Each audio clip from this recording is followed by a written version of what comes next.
सकते हैं। अपन लोग आज स्टार्ट करेंगे केमिस्ट्री, ठीक है। केमिस्ट्री जहाँ पे सीजीटेट के लगभग 6 से 8 क्वेश्चंस पूछे जाएंगे और शिक्षक भर्ती में भी लगभग वैसे ही क्वेश्चंस 8 के आसपास है ना पूछे जाएंगे। और इस बार अगर सब्जेक्टिव होगा तो फिर उसकी वेटेज और बढ़ जाएगी। तो अभी अपन लोग स्टार्ट करेंगे रसायन शास्त्र। चूँकि जो हमारा साइंस है वो 3 अलग अलग सेक्शंस पे बटे हुए हैं, ठीक है। कौन कौन से? बायोलॉजी और केमिस्ट्री और फिजिक्स, ठीक है। ठीक है, विज्ञान के बायोलॉजी, केमिस्ट्री और फिजिक्स, जिसमें से अपन लोग पूरे बायोलॉजी सेक्शंस को देख लिए हैं। ये कंप्लीट हो चुका है। साथ ही साथ इसके कुछ ईवीएस पोर्शंस कुछ थे उसी में सिलेबस में इंक्लूडेड थे, उनको भी अपन लोग कंप्लीट कर चुके हैं। अभी हम लोग देखेंगे केमिस्ट्री वाले पोर्शंस को। तो अभी जितनी भी क्लासेस चलेगी वो रसायन शास्त्र की चलेगी। तो जो बच्चे नए हैं, ठीक है, उन लोग भी आज से प्रॉपर तरीके से क्लास, क्योंकि बहुत सारे बच्चे छुट्टी में गैप कर चुके होंगे, तो ऐसा टेंशन नहीं है। आप उस पुराने क्लास को कवर कीजिए, क्योंकि अब से जो क्लास स्टार्ट होगी वो रसायन शास्त्र की स्टार्ट होगी, ठीक है। तो सबसे पहले अपन लोग बात करेंगे कि रसायन शास्त्र की स्टार्ट कैसे हुई। तो जैसे कि आप सबको पता है कि हर एक सब्जेक्ट अपने आप में अलग है, लेकिन एक दूसरे से क्या है, जुड़े हुए हैं। तो हमने जब बायोलॉजी पढ़ रहा था, तो बायोलॉजी जब हम लोग पढ़ रहे थे तो हमने देखा कि कुछ प्लांट टिश्यू है और कुछ क्या है, एनिमल टिश्यू। प्लांट टिश्यू और एनिमल जो टिश्यू है, मतलब जो पादप ऊतक और जंतु ऊतक, वो कहीं ना कहीं किससे मिलकर बना है, कोशिका। हमने बताया भी था कि कोशिका जो है वो जीवों की सबसे छोटी संरचनात्मक और कार्यात्मक इकाई है।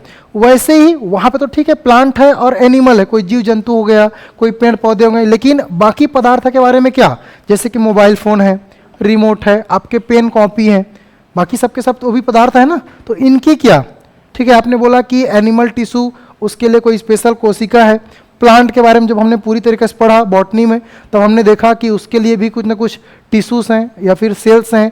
लेकिन हम पर्टिकुलर किसी मटेरियल की बात करते हैं, पदार्थ की बात करते हैं, जैसे पानी की बोतल हो गई, या फिर हम बोल सकते हैं कॉपी हो गया, जिस चेयर पे आप बैठे हैं, ठीक है, जिस माइक से आप सुन रहे हैं, जिस मोबाइल से।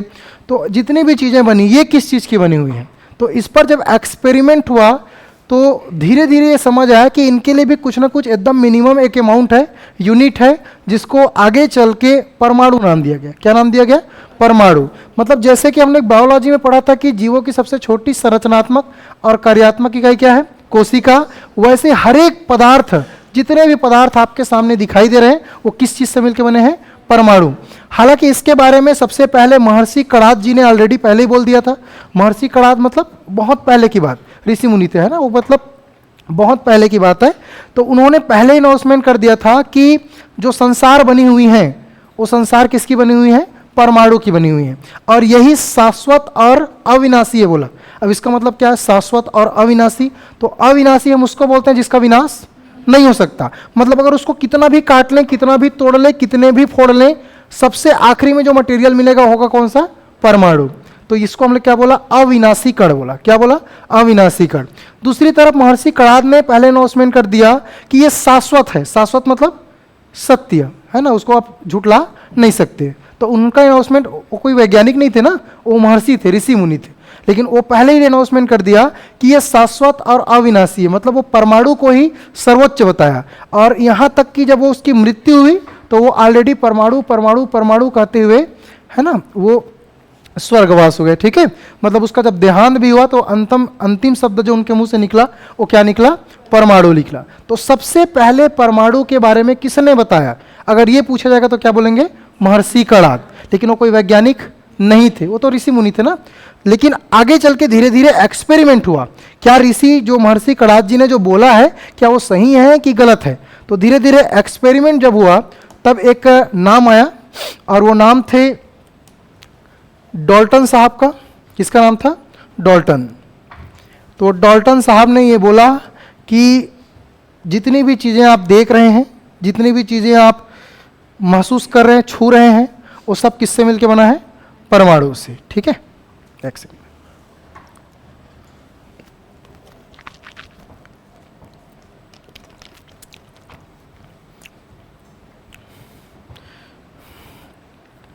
चलिए, किससे मिलकर बना है बोला?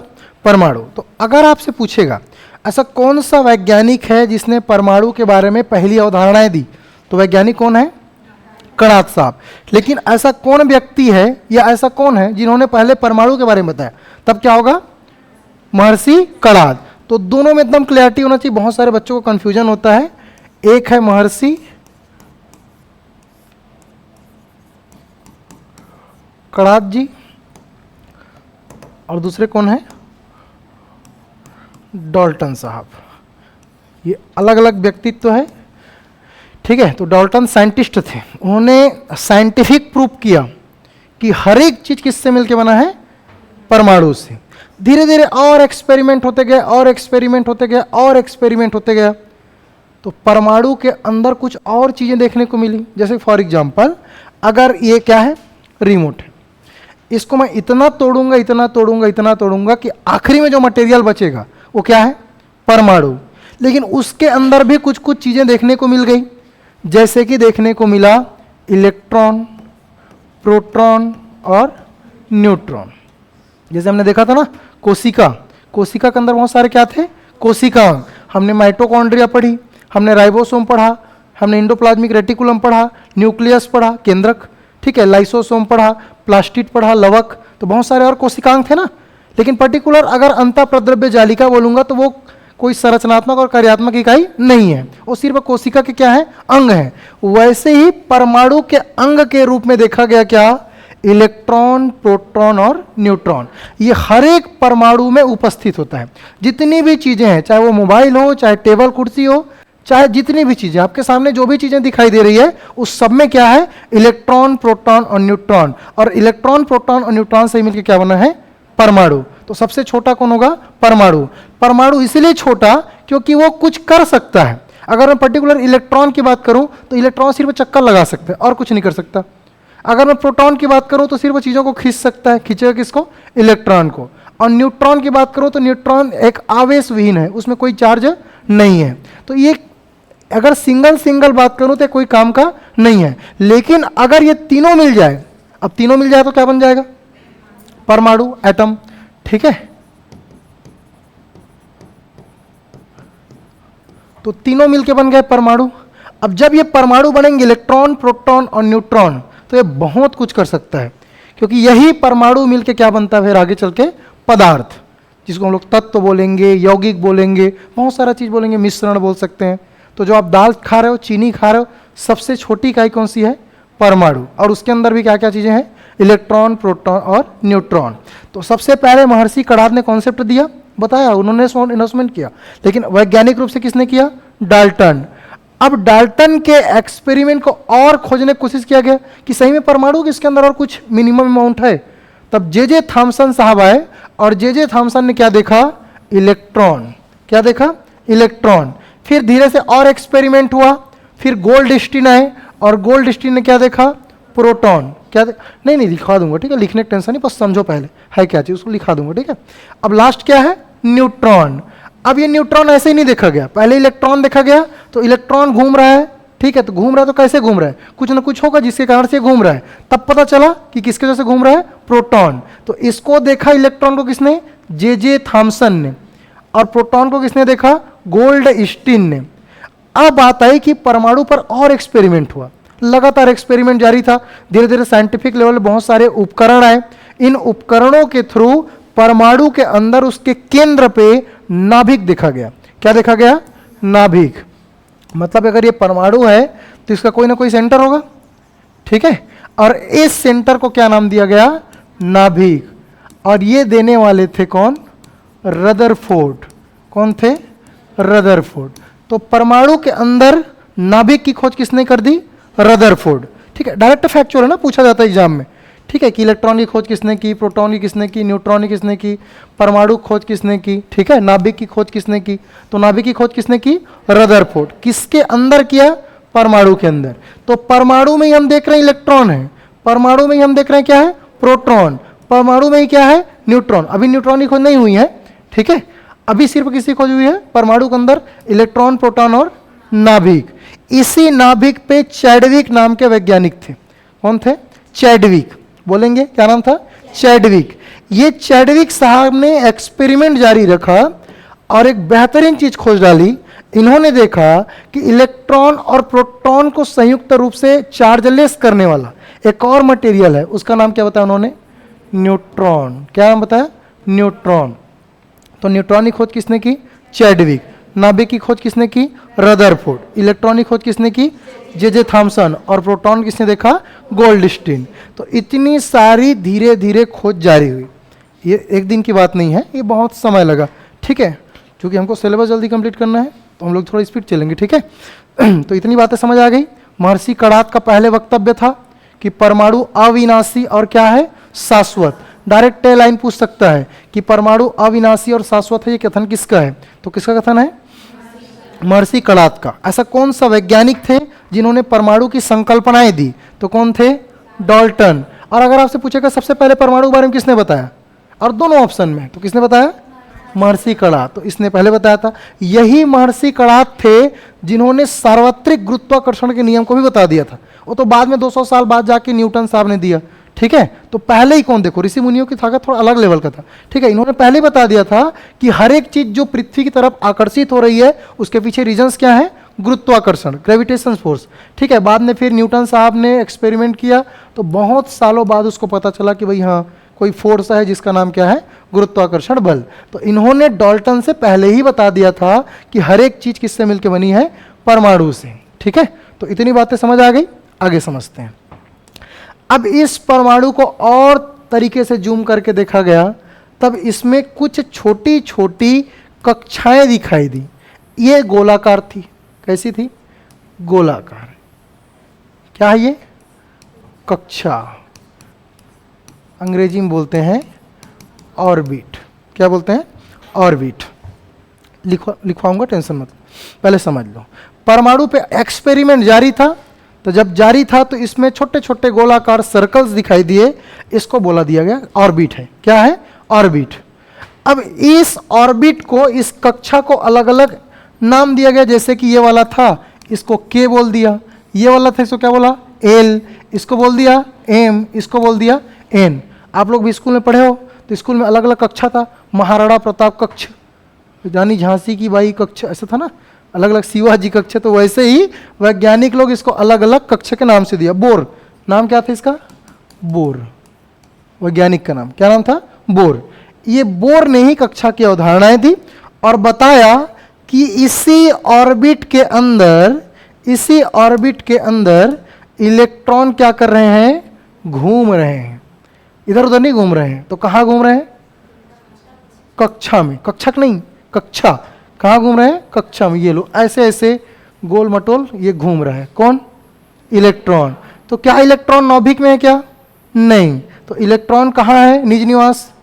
कक्षा। कहाँ है? कक्षा। तो ये भी पूछा जा सकता है कि परमाणु के अंदर इलेक्ट्रॉन कहाँ पे घूमता है या कहाँ पे चक्कर लगाता है? तो कहाँ पे चक्कर लगाता है? कक्षा में। दूसरी तरफ ये कि जब ये कक्षा में ऐसे चक्कर लगाते रहता है तो क्या ये घूम के गिर के थक के ऐसे नहीं गिर जाता क्या नाभिक में? ठीक है, तो देखा गया इसको मैक्सवेल के द्वारा। किसके द्वारा? मैक्सवेल ने इस पर एक्सपेरिमेंट किया और मैक्सवेल ने बताया कि जब कोई इलेक्ट्रॉन घूमता है, कौन घूमता है? इलेक्ट्रॉन, तो कभी कभी इसकी एनर्जी खत्म होगा ही ना। अब आप ही को 4 राउंड मनवाऊंगा, जाओ अभनपुर को घूम का, थक ही जाओगे। तो जब कोई इलेक्ट्रॉन चक्कर लगाता है तो उसकी एनर्जी क्या होती है? खत्म हो जाती है। तो जिस कक्षा में चक्कर लगाते रहता है उस कक्षा से गिर के उसके निचले स्तर के कक्षा में क्या हो जाता है? गिर जाता है। फिर इसमें चक्कर लगाता है, इसके लिए कम एनर्जी चाहिए, फिर आके दूसरे कक्षा में गिर जाता है, फिर चक्कर लगाएगा, तीसरी कक्षा में गिर जाएगा। नाभिक में कभी डूब के नहीं मरेगा, सिर्फ कहाँ करेगा? चक्कर, कक्षा में। तो इलेक्ट्रॉन कुछ भी हो जाए, चक्कर कहाँ लगाएगा? कक्षा में। ऐसा होता है ना, जैसे 7वीं क्लास के लड़के लोग पहुंच गए 6वीं क्लास में घूमने। ठीक है, इस टाइप का फॉर एग्जांपल कहाँ चला गया? ये जैसे ये क्लास है 7वीं क्लास, अब ये 7वीं क्लास से कुछ लड़के हैं कहाँ घूमने चले गए? 6वीं क्लास में। कुछ देर रहेंगे, परमानेंट थोड़ी रहेंगे। ठीक है, आए घूमे फिरे चले गए। अब चले गए तो फिर कहाँ जाएंगे? अपने ही कक्षा में जाएंगे। ठीक है, फिर यहाँ घूम लिए, फिर कुछ देर बाद यहाँ चले गए। इस प्रकार से जैसे कि इलेक्ट्रॉन क्या करती है? चक्कर लगाती है। तो इलेक्ट्रॉन चक्कर कहाँ लगाता है? कक्षा में। कहाँ लगाता है? कक्षा में। अब ये देखते हैं कि किसी कक्षा में कितने इलेक्ट्रॉन हो सकते हैं। ठीक है, नंबर ऑफ इलेक्ट्रॉन कितने हो सकते हैं? तो के कक्षा में जो इलेक्ट्रॉन हो सकता है वो हो सकता है 2 इलेक्ट्रॉन। कितने इलेक्ट्रॉन? 2। ये होते हैं 2n² के मल्टीपल में। ठीक है, एल कक्षा में जो इलेक्ट्रॉन हो सकते हैं वो कितने होंगे? 8। और इस कक्षा में होंगे कितने होंगे? 18। और इसमें कितने होंगे? 32। कुल मिला के देखा गया कि जो इलेक्ट्रॉन होंगे वो 2n² के मल्टीपल्स में होंगे। अगर n की वैल्यू 1 रख दूं तो कितना आएगा? 1 का स्क्वायर करो, 1 का स्क्वायर 1, तो 2 को 1 से गुणा करूं तो कितना आएगा? 2। अगर 2 की n की वैल्यू 2 रखूं तो कितना आएगा? 2 दूने 4, 4 दूने 8। ठीक है, अगर मैं 2 की जगह 3 रखूं तो वैल्यू कितना आएगा? 3 तिया 9 दूने 18। अगर n की वैल्यू मैंने 4 रख दी तो कितना आएगा? 32। मतलब किसी भी कक्षा में, किसी भी ऑर्बिट में मैक्सिमम इलेक्ट्रॉनों की संख्या कितनी हो सकती है अगर पूछेगा तो कितनी हो सकती है? 2n²। कितनी हो सकती है? 2n²। कई बार पूछा गया है किसी कक्षा में अधिकतम इलेक्ट्रॉनों की संख्या कितनी हो सकती है, तो कितनी हो सकती है? 2n²। ठीक है, अब के कक्षा में कितना होगा? चूंकि छोटा कक्षा है ना, तो छोटा कक्षा में कितना है? 2। उसके बाद 6वीं क्लास में कितने हैं? 2। 7वीं में कितने हैं? 8। उसके बाद कितने हैं? 18। उसके बाद कितने? 32। तो 2, 8, 18, 32। कितने? 2, 8, 18, 32 KLMN। तो डायरेक्ट ये भी पूछ सकता है कि एल कक्षा में कितने इलेक्ट्रॉन हो सकते हैं। या आजकल व्यापम का ट्रेंड चल रहा है, उसका मन किया तो दे दिया कक्षा, इधर दे दिया ऑर्बिट, इधर दे दिया इलेक्ट्रॉन। ठीक है, अब क्वेश्चन इस प्रकार बना दो।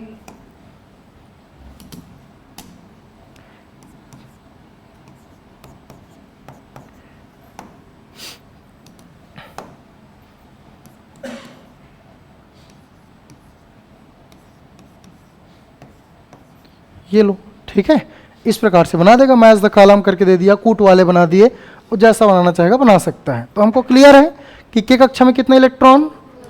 2 इलेक्ट्रॉन। ठीक है, जहाँ n की वैल्यू कितनी? 1। तो के कक्षा में कितने? 2। एल कक्षा में कितने? 8। m में कितने?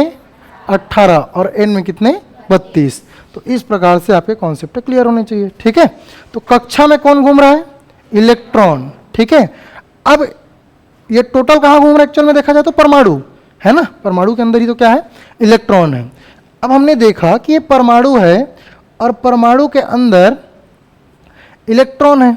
ठीक है, अभी जो मैंने आपको बताया वो 2D था। क्या था? 2D, 2 dimensional. ठीक है, क्या था?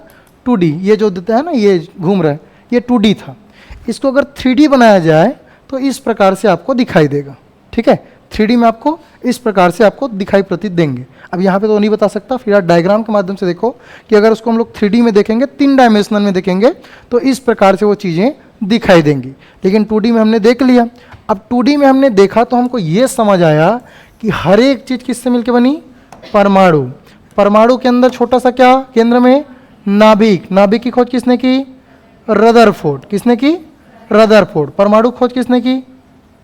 वैज्ञानिक डाल्टन साहब। इसके नाभिक के चारों ओर क्या?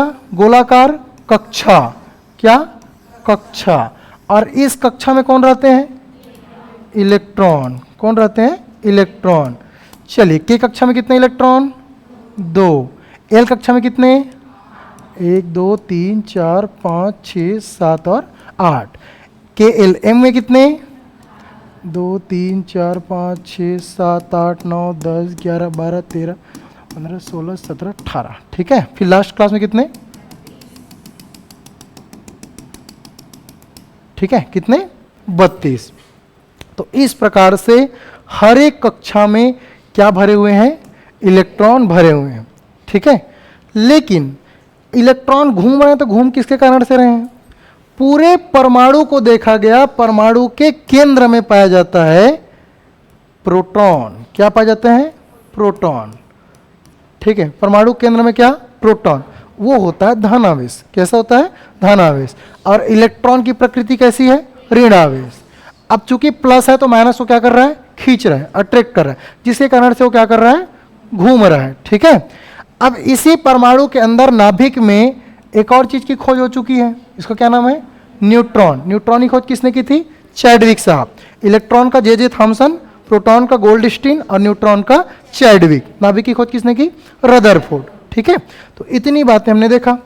अब इसको जो है ये हर एक मटेरियल में होता है, चाहे इलेक्ट्रॉन हो, प्रोटॉन हो और न्यूट्रॉन, ये किस में होता है? हर एक मटेरियल में। लेकिन कुछ ऐसे भी मटेरियल अभी पाए गए वर्तमान में जिसमें बोसॉन, मेसॉन और फर्मियन भी देखा गया। क्या क्या देखा गया? बोसॉन, मेसॉन और फर्मियन। ठीक है, बोसॉन, मेसॉन और फर्मियन। ऑनलाइन वाले बच्चे समझ आ रहा है कि नहीं आ रहा है जी?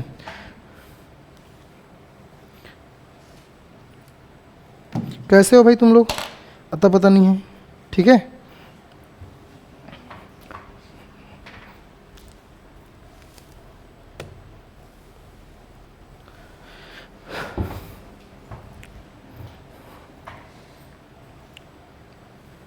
चलो आ रहा है, आगे बढ़ें। आप लोग को आ रहा है ना? चलिए तो आगे बढ़ते हैं कि इलेक्ट्रॉन, प्रोटॉन और न्यूट्रॉन, ये जो तीनों हैं ये स्थायी कण है। कैसा कण है? स्थायी। अब ये क्या मतलब सर स्थायी कण? स्थायी कण कहने का मतलब ये है कि ये हर एक पदार्थ में होंगे। कहाँ पे होंगे? हर एक पदार्थ में, परमानेंट है। ठीक है, जैसे हर एक इंसान में बाल होंगे, आँख होंगे, नाक होंगे, मुंह होंगे, ये परमानेंट है। ठीक है, पता चला उसका किडनी नहीं है किसी का। ठीक है, हो सकता है वो परमानेंट चीज़ें नहीं है।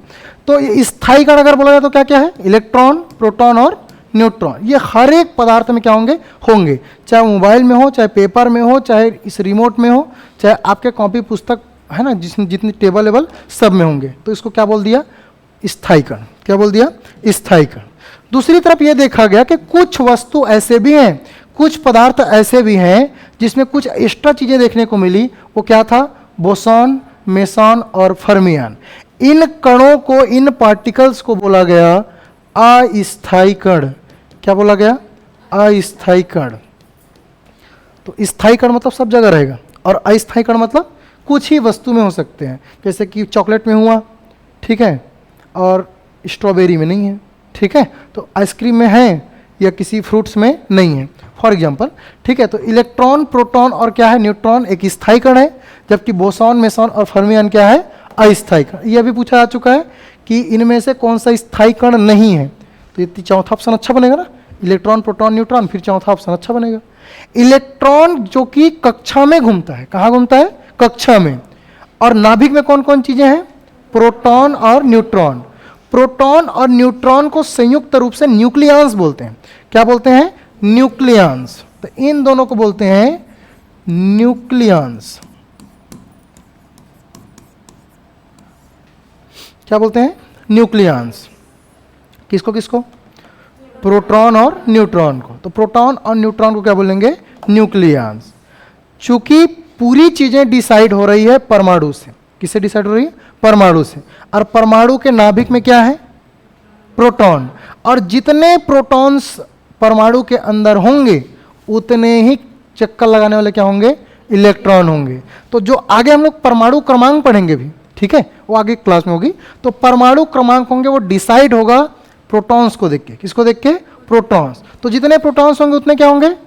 इलेक्ट्रॉन्स। और न्यूट्रॉन्स नहीं, न्यूट्रॉन्स की बात नहीं हो रही। ठीक है, तो जितने प्रोटॉन्स की संख्या होगी, फॉर एग्जांपल प्रोटॉन की संख्या कितनी है? 10, तो इलेक्ट्रॉन की संख्या भी कितनी होगी? 10। अगर प्रोटॉन की संख्या 5 है तो इलेक्ट्रॉन की संख्या कितनी होगी? 5 होगी। तो जितने प्रोटॉन नाभिक के अंदर उतने ही चक्कर लगाने होंगे इलेक्ट्रॉन। ठीक है, तो इन संयुक्त रूप से इसको क्या बोलते हैं? न्यूक्लियस। चलिए, तो अब थोड़ा सा इन थ्योरीज को लिख लेते हैं। ठीक है, चलिए सर, प्रोटॉन और न्यूट्रॉन सब ये बताया ना। प्रोटॉन न्यूट्रॉन कहाँ पाए जाते हैं? नाभिक में। इलेक्ट्रॉन कहाँ पाए जाते हैं? कक्षा में। ठीक है, क्लियर है प्रिया? चलो,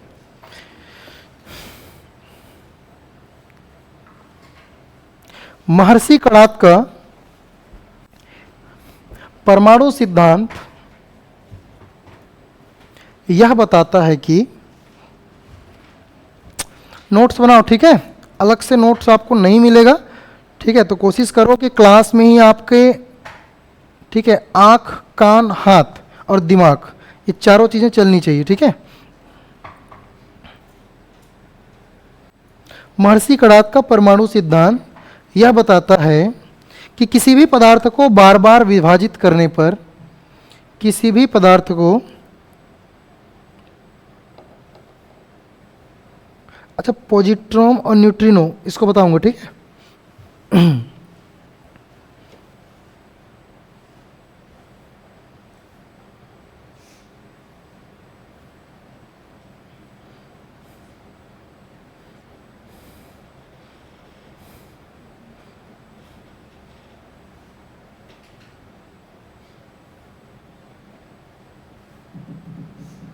क्या लिखे हो, पढ़ के बताओ। महर्षि कणाद का परमाणु सिद्धांत यह बताता है कि किसी भी पदार्थ को बार बार विभाजित करने पर अंत में एक ऐसा सूक्ष्मतम कण प्राप्त होता है, एक ऐसा सूक्ष्मतम कण प्राप्त होता है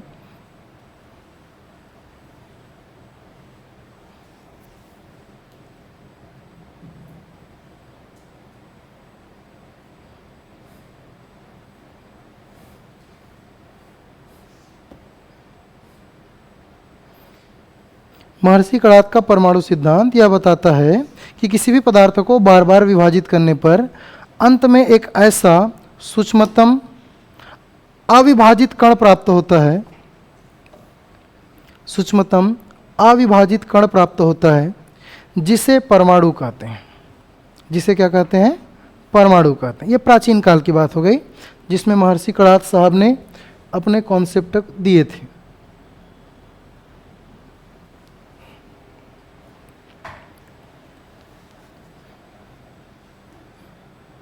ये परमाणु अविनाशी और शाश्वत होते हैं। ये परमाणु अविनाशी और शाश्वत होते हैं।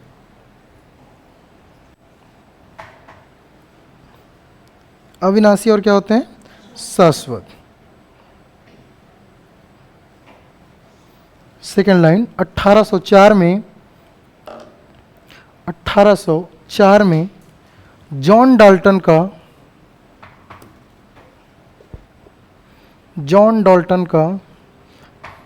1804 में जॉन डाल्टन का परमाणु सिद्धांत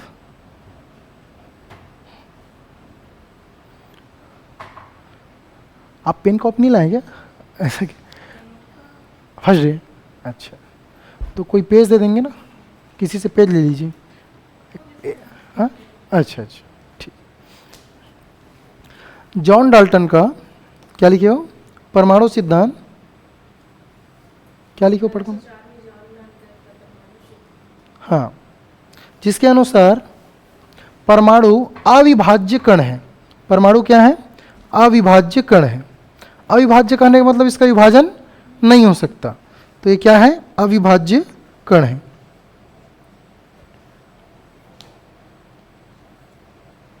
इसके अनुसार परमाणु न तो बनाया जा सकता है, इसके अनुसार परमाणु न तो बनाया जा सकता है और न ही नष्ट किया जा सकता है। परमाणु न तो बनाया जा सकता है और न ही नष्ट किया जा सकता है।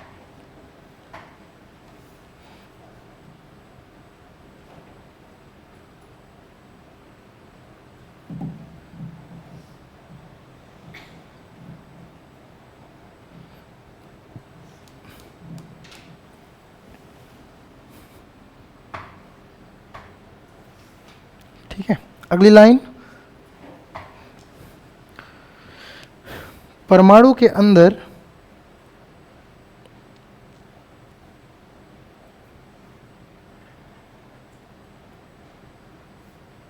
नाभिक की खोज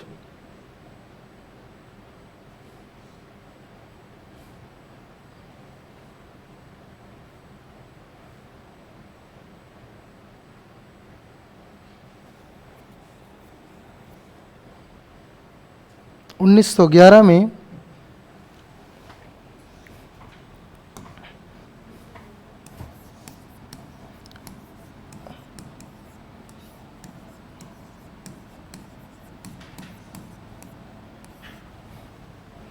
अर्नेस्ट रदरफोर्ड ने 1911 ना 1811 मत लिख देना, 1911 में अर्नेस्ट रदरफोर्ड ने एक प्रयोग के माध्यम से की, एक प्रयोग के माध्यम से की।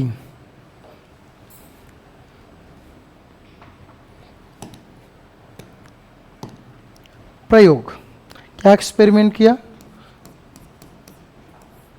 किसका प्रयोग था ये? रदरफोर्ड साहब का। परमाणु के अंदर उन्होंने एक्सपेरिमेंट किया और एक्सपेरिमेंट से उन्होंने क्या पाया? नाभिक। तो उन्होंने एक्सपेरिमेंट किया, तो उस एक्सपेरिमेंट में लिया सोने की पन्नी, सोने की पन्नी जिसमें अल्फा कणों, सोने की पन्नी जिसमें अल्फा कणों को पतली सोने की पन्नी पर बमबारी की गई। मतलब एक पतली चादर ली गई सोने की, ठीक है, और उसमें क्या बमबारी कर दिया? अल्फा कण, ठीक है। और जब अल्फा कण उन्होंने बमबारी किया तो उनको समझ आया कि परमाणु के केंद्र में एक सघन धन आवेशित क्या है? नाभिक है, ठीक है।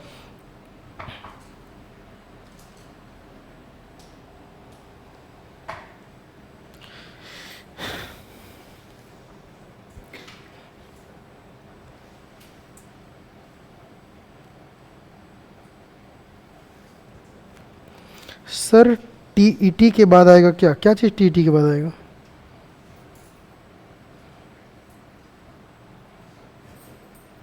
ठीक है, चलिए अगला मैक्सवेल।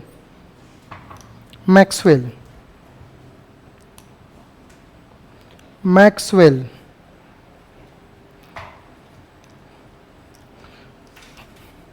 चक्कर लगाने वाला, मैक्सवेल के बारे में ही 2 लाइन लिख लो। चक्कर लगाने वाला इलेक्ट्रॉन,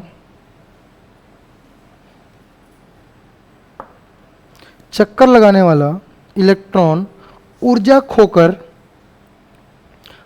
खोकर नाभिक में गिर जाता है। लिखो लिखो लिखो, ठीक है। चक्कर लगाने वाला इलेक्ट्रॉन ऊर्जा खोकर कहाँ गिर जाता है बोल रहे हैं? नाभिक। कौन बोल रहा है ये? मैक्सवेल। इस बात को काटने के लिए आता है बोरबेरी। कौन आता है? बोरबेरी। तो अगला लिखेंगे बोरबेरी। और इन्होंने क्या बताया? गिर जाता है बोला क्या? नहीं, बोरबेरी बताया अपने कक्षा ब्रैकेट में लिखना ऑर्बिट, अपने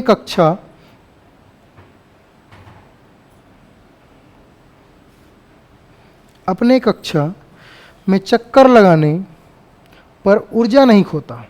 अपने कक्षा में चक्कर लगाने पर ऊर्जा नहीं खोता, किंतु दूसरे कक्षा में, अपने कक्षा में चक्कर लगाने पर ऊर्जा नहीं खोता, किंतु दूसरी कक्षा में जाने पर अपनी ऊर्जा खो देता है और पुनः अपनी कक्षा में वापस आ जाता है। ये कौन बताया? बोरबेरी।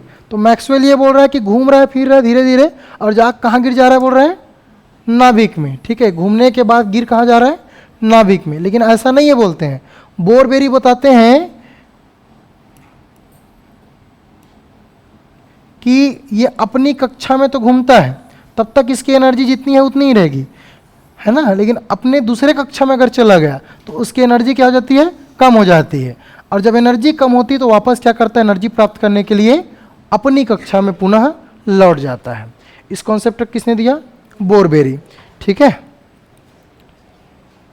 चलिए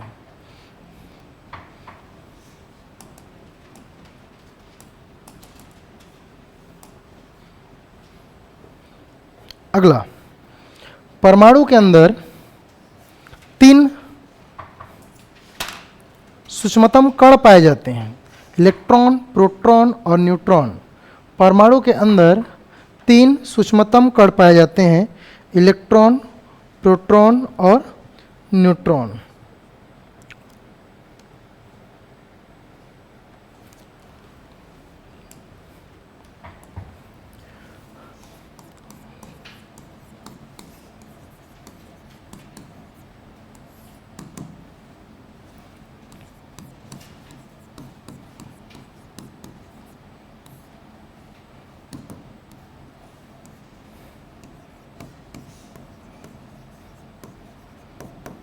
ये तीनों अस्थायी कण होते हैं, ये तीनों अस्थायी कण होते हैं।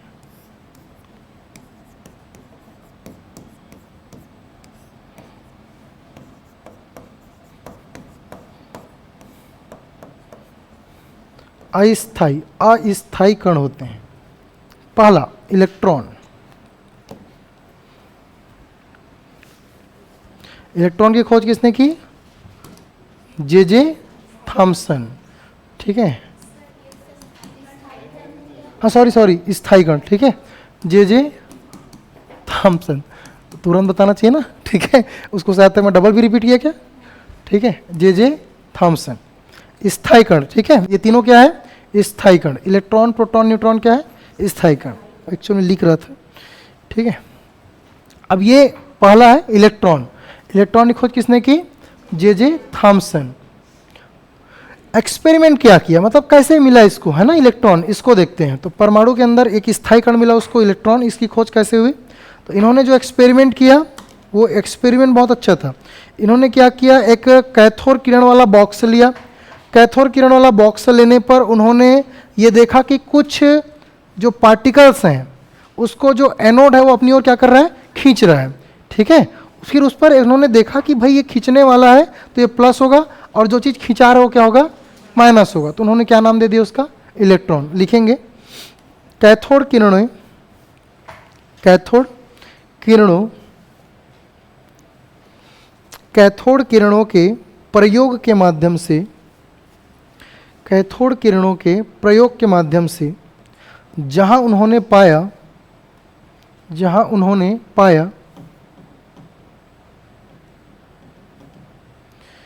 गुड आफ्टरनून भाई, जहां उन्होंने पाया कि ये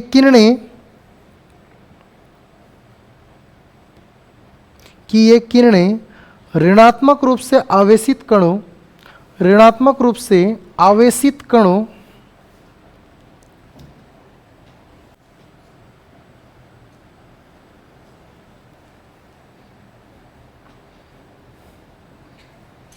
ऋणात्मक रूप से आवेशित कणों से बनी है, जिसे कॉर्पस्कल कहते हैं, जिसे कॉर्पस्कल कहते हैं। ऋणात्मक रूप से आवेशित कणों से बनी है जिन्हें कॉर्पस्कल कहते हैं। कहते हैं मतलब उसको पहले कहा गया, फिर उसी कॉर्पस्कल का नाम बाद में क्या पड़ा? इलेक्ट्रॉन। फिर इसे इलेक्ट्रॉन नाम दिया गया। तो पहले कॉर्पस्कल जब देखा गया तब, फिर देखने के बाद उसका नाम बाद में क्या कर दिया जे थॉमसन ने? इलेक्ट्रॉन। तो इलेक्ट्रॉन का पूर्व नाम क्या है ये भी पूछ सकता है। तो इलेक्ट्रॉन का पूर्व नाम क्या था? कॉर्पस्कल। फिर एक्सपेरिमेंट में चूंकि वही दिखा था ना, तो कॉर्पस्कल को ही फिर बाद में क्या बोला गया? इलेक्ट्रॉन बोला गया। किसके द्वारा? J Thomson. ठीक है। दूसरा है प्रोटॉन।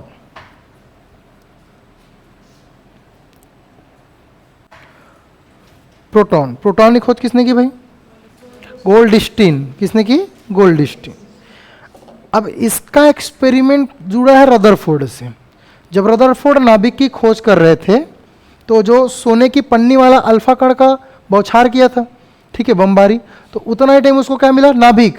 और जस्ट उसके बगल में कौन थे? गोल्डस्टीन। ठीक है। तो बोला चल ठीक है, नाभिक तेरे नाम और प्रोटॉन किसके नाम? मेरे नाम। तो एक एक जने अपना अपना क्या कर लिया? बांट लिया, क्योंकि दोनों को नाम कमाना था। आगे चल के नोबेल प्राइज भी मिला उन लोगों को। ठीक है। तो एक जने काम एक ही किए हैं, वही एक्सपेरिमेंट कि अल्फा कणों की बमबारी की गई, ठीक है, किसकी बमबारी की गई, अल्फा कणों की। तो काम वही किया है, सोने की पन्नी पर अल्फा कणों की बमबारी, सोने की पन्नी पर अल्फा कणों की बमबारी।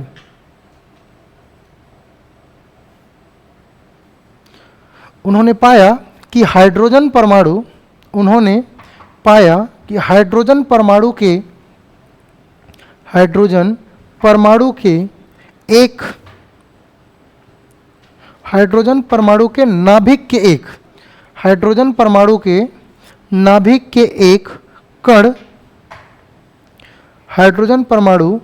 नाभिक के एक कण जिसको उन्होंने प्रोटॉन नाम दिया। क्या नाम दिया, प्रोटॉन। तो हाइड्रोजन परमाणु के अंदर एक उसको प्रोटॉन दिखाई दिया, ठीक है, एक कण दिखाई दिया, उस कण को क्या बोला गया, प्रोटॉन। अगला है आपका न्यूट्रॉन। न्यूट्रॉन की खोज किसने की, जेम्स चैडविक।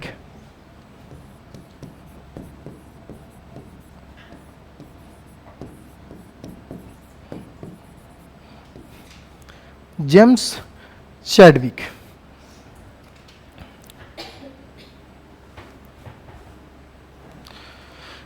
उन्नीस सौ 32 में बेरेलियम, ठीक है, अंडरलाइन करना, बेरेलियम का परमाणु क्रमांक 4, कितना, 4। तो बेरेलियम पर अल्फा कणों की बमबारी 1932 में उन्होंने बेरेलियम पर अल्फा कणों की बमबारी करके एक नया विकिरण पाया। यह विकिरण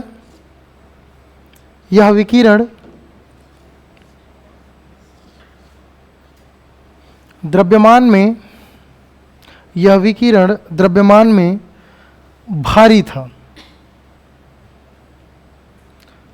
लेकिन इसमें कोई बमबारी करके एक नया विकिरण पाया। यह विकिरण द्रव्यमान में भारी था, लेकिन इसमें कोई विद्युत आवेश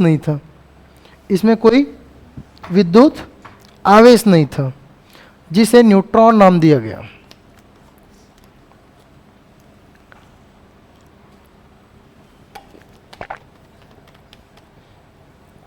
आया कहाँ से, बेरेलियम से। कहाँ से आया, बेरेलियम। तो बेरेलियम से आया आपका न्यूट्रॉन। सोने की पन्नी पर अल्फा कणों की बमबारी करे क्या मिला, प्रोटॉन। और कैथोड किरणों पर बमबारी करे क्या मिला है, इलेक्ट्रॉन।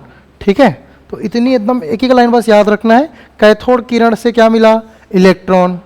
ठीक है, सोने की पन्नी पर अल्फा कणों की बमबारी करने पर क्या मिला, प्रोटॉन। अब बेरेलियम पर क्या मिला, न्यूट्रॉन। और न्यूट्रॉन कैसा है, आवेशहीन। अभी देखें ना, इसमें कोई विद्युत आवेश नहीं है। तो अब बात करते हैं इलेक्ट्रॉन पे कौन सा चार्ज है। तो इलेक्ट्रॉन कैसा चार्ज है, ऋणात्मक। तो जब भी इलेक्ट्रॉन लिखना ऊपर में क्या लिख देना, माइनस। प्रोटॉन कैसा है, प्लस। और न्यूट्रॉन कैसा है, आवेशहीन, इसलिए इसको ऊपर में जीरो। कैसे, जीरो। और ये तीनों क्या है, स्थायी कण। हर एक मटेरियल में क्या होंगे, चीजें होंगी। ठीक है,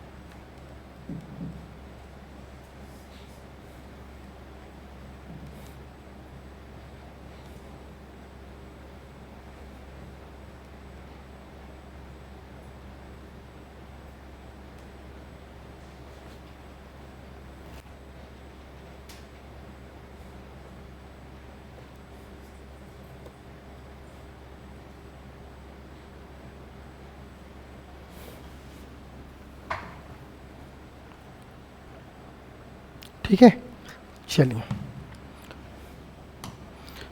अब देखते हैं इस पर इलेक्ट्रॉन। जैसे कि इलेक्ट्रॉन में क्या है, माइनस।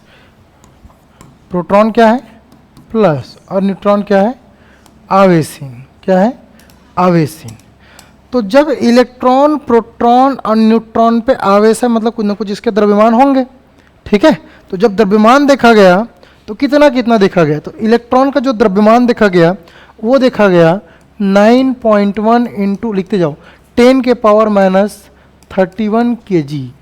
ठीक है, 9.1 गुना 10 के घात माइनस 31। अब ये किस में मिला, माइनस में। माइनस में क्यों, क्योंकि इलेक्ट्रॉन क्या होता है, माइनस। ठीक है, दूसरी तरफ प्रोटॉन, प्रोटॉन का किससे मिलेगा, प्लस में। तो प्लस नहीं भी लिखूंगा चल जाएगा, 1.6725 इंटू 10 के पावर 27 kg। ठीक है, 1.6725 गुना 10 के घात कितना, माइनस 27 किलोग्राम। न्यूट्रॉन पे भी इतने ही देखे गए, बट दशमलव की वैल्यू थोड़ी सी चेंज है। इसमें 6725 है, इसमें 6748 इंटू 10 के पावर माइनस 27 किलोग्राम इसका वजन है। मतलब बहुत छोटा है। अब माइनस 27 मतलब समझ रहे, बहुत ही छोटा। इनको देखो तो द्रव्यमान रहेगा ना, क्योंकि हर एक चीज़, हर एक जैसे इसका वजन कितना होगा, एक आध पा होगा, मोटा मोटी मान के चलते हैं। तो किससे मिलके बना है, परमाणु से। इसको बहुत ही महीन कर दूंगा तो जो आखिरी में मिलेगा वो भी क्या होगा, परमाणु ही होगा। लेकिन परमाणु के अंदर और क्या चीज़ें हैं, इलेक्ट्रॉन, प्रोटॉन और न्यूट्रॉन। तो इलेक्ट्रॉन का वजन कितना, प्रोटॉन का वजन कितना और न्यूट्रॉन का वजन कितना। तो इलेक्ट्रॉन का देखा गया कितना है, 9.1 गुना 10 के घात माइनस 31 किलो। ठीक है, और इसका कितना, 1.6725 इंटू 10 के पावर माइनस 27। माइनस में है ना सब, ये भी माइनस में है, ये भी माइनस में है, और ये भी माइनस में इसलिए क्योंकि बहुत ही छोटा है, बहुत ही छोटा, इसलिए किस में है, माइनस में। ठीक है, चलिए, तो ये तीनों के तीनों क्या है, स्थायी कण है। अब बात कर लेते हैं अस्थायी कण। ठीक है, तो अस्थायी कण लिख लो, बोसॉन, मेसॉन, फर्मियन। अस्थायी कण बोसॉन, मेसॉन और फर्मियन। यह कुछ कुछ पदार्थ में विद्यमान होता है, यह कुछ कुछ पदार्थ में विद्यमान होता है।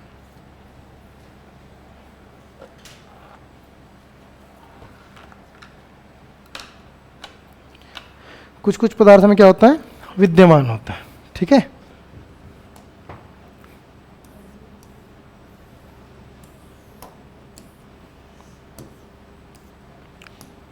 चलिए थोड़ा सा आप लोग को ये बता देता हूँ कि अपन लोग ये बायोलॉजी वाला जो पोर्शंस था यूनिट 7, इसको हम लोग कंप्लीट कर चुके हैं।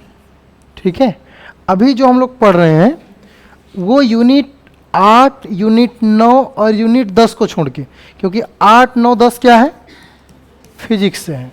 ठीक है, ये फिजिक्स है। तो अपन लोग जो अभी पढ़ रहे हैं वो क्या है, यूनिट 11। क्या है, यूनिट 11। और यूनिट 11 के अंदर आपके रसायन शास्त्र दिए गए हैं।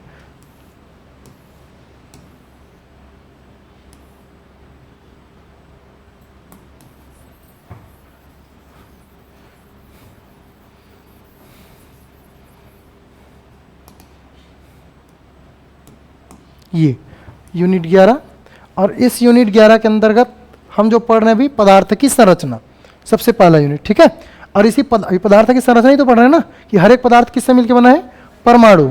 फिर उसके बाद क्या देखेंगे, तत्व, यौगिक और मिश्रण, अभी चलेगा। ठीक है, फिर हम देखेंगे पदार्थ की अशुद्धि का पृथक्करण। फिर देखेंगे तत्वों के प्रतीक। तत्वों प्रतीक मतलब पीरियोडिक टेबल, हाइड्रोजन को H से रिप्रेजेंट करते हैं। पिछली बार या पिछले से पिछले है CG टेट में पूछा गया था, सोडियम का प्रतीक चिन्ह क्या है।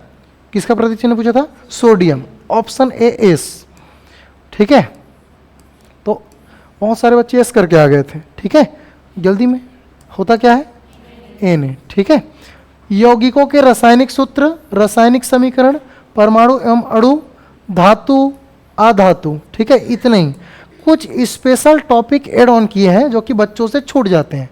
ठीक है, तो इसको हम लोग कवर करेंगे इसके अंतर्गत, जैसे कि कार्बन डाइऑक्साइड क्या है, ग्रीन हाउस प्रभाव, ग्लोबल वार्मिंग, हाइड्रोकार्बन्स तो खैर पढ़ेंगे ही।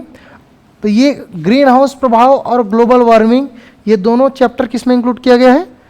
केमिस्ट्री के अंतर्गत है। किसका? ईवीएस, ठीक है, लेकिन कहाँ डाला गया है? केमिस्ट्री में। अम्ल, क्षार, लवण, ऑक्सीजन, नाइट्रोजन और नाइट्रोजन के चक्र, तो इतने चीज आपको पढ़ने हैं। दिख छोटा रहा है ना सिलेबस में, लेकिन ये है बहुत बड़ा।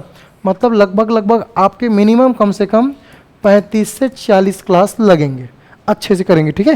क्योंकि फॉर एग्जांपल ऐसा है कि डिमोटिवेट नहीं कर रहा हूँ, लेकिन फॉर एग्जांपल शिक्षक भर्ती नहीं आया, शिक्षक भर्ती मतलब साइंस वालों की पोस्ट नहीं आई, तब हमको फिर कहाँ मूव ऑन करना पड़ेगा? सहायक शिक्षक विज्ञान प्रयोगशाला। तो कम से कम अगर नहीं आता तब की बात बोल रहा हूँ ना, तो फिर हमको कम से कम उसके लिए भी तो कम से कम रेडी रहना है ना। तो प्लान बी इसी के साथ रेडी रहे। इसलिए बायोलॉजी भी हमने डीप से पढ़ा था कि अगर फॉर एग्जांपल नहीं आया साइंस और मैथ्स की पोस्ट, तो हम लोग कहाँ जा सकते हैं? सहायक शिक्षक विज्ञान प्रयोगशाला। तो इतनी तैयारी तो होना चाहिए, ठीक है। चलिए, तो आगे की क्लास कल करेंगे कंटिन्यू, और फिर कॉन्सेप्ट को समझेंगे ऑर्बिट और ऑर्बिटल्स के, ठीक है। चलिए, थैंक यू सो मच।